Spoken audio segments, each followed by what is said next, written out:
আমরা এখন দেখছি ম্যাকার উইকেট, যে উইকেটটা তৈরি করার কাজ চলছে, একদম শেষ মুহূর্তের কাজ। এবং এই উইকেটটা কেমন হবে আমরা একজন অস্ট্রেলিয়ান জার্নালিস্টের কাছে জিজ্ঞেস করব। তিনি এই মাঠে এর আগেও ম্যাচ কভার করেছেন, এই উইকেটটা সম্পর্কে তার খুব ভালোই জানা। Sir, welcome to BD Crick time.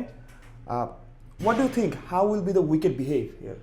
Well, this is a different wicket to the pitch in Darwin, which was a split pitch and a drop-in.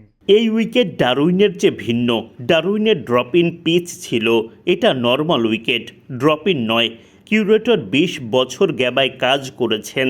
আমি আশা করছি ফাস্ট বোলারদের সাহায্য করবে এমন উইকেট থাকবে, সাথে ভালো ক্রিকেট উইকেট হবে।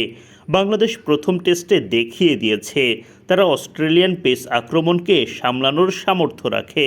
আমার মনে হয় নর্মাল ক্রিকেট উইকেট এবং কুইন্সল্যান্ড স্টাইলের পিচ হবে বলে আশা করছি।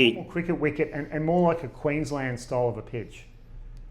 উনি বলছিলেন আসলে এই উইকেটটা গ্যাবার উইকেটের মতো আচরণ করবে, যেহেতু এই উইকেটের কিউরেটর এবং গ্যাবার উইকেটের কিউরেটর একজনই, এবং এখানে ড্রপ ইন পিচ ব্যবহার করা হয় না, যার ফলে নর্মাল একটা উইকেটের মতো বিহেভ করবে। এবং অস্ট্রেলিয়ার উইকেট যেরকম ঘাস থাকে, পেসাররা সুবিধা পায়, সেরকম উইকেটই হবে। অর্থাৎ আমরা ডারউইনে যে ধরনের উইকেটে খেলেছি, যেখানে ব্যাটারও খানিকটা সুবিধা পেয়েছে, উইকেটে টিকে গেলে ব্যাটিং করাটা সহজ ছিল, এখানে তেমনটা হবে না। তার সাথে আমরা আরেকটু কথা বলি।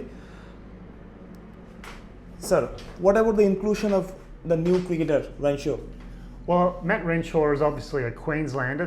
ম্যাট র্যানশো কুইন্সল্যান্ডের প্লেয়ার, তাই ম্যাকাইয়ে এখানে সে অনেক ক্রিকেট খেলেছে এবং বেশ সফল হয়েছে। তার প্রথম শ্রেণীর প্রথম সেঞ্চুরি এখানে ছিল। শেফিল্ড শিল্ডে 2টি সেঞ্চুরি আছে, ওয়ানডে কাপ ম্যাচেও সেঞ্চুরি আছে। শেফিল্ড শিল্ডে গত মৌসুমে র্যানশোর গড় ছিল 49.9, ফলে প্রথম শ্রেণীর ক্রিকেটে ভালো একটা মৌসুম গেছে তার। সাথে তার খেলাটাও অনেক বদলে ফেলেছে। এখন সে আরও অনেক বেশি আগ্রাসী, আগে যখন টেস্ট খেলেছে তার তুলনায়। More aggressive than he was when he formerly played Test cricket. Thank you sir, thank you so much, thank you.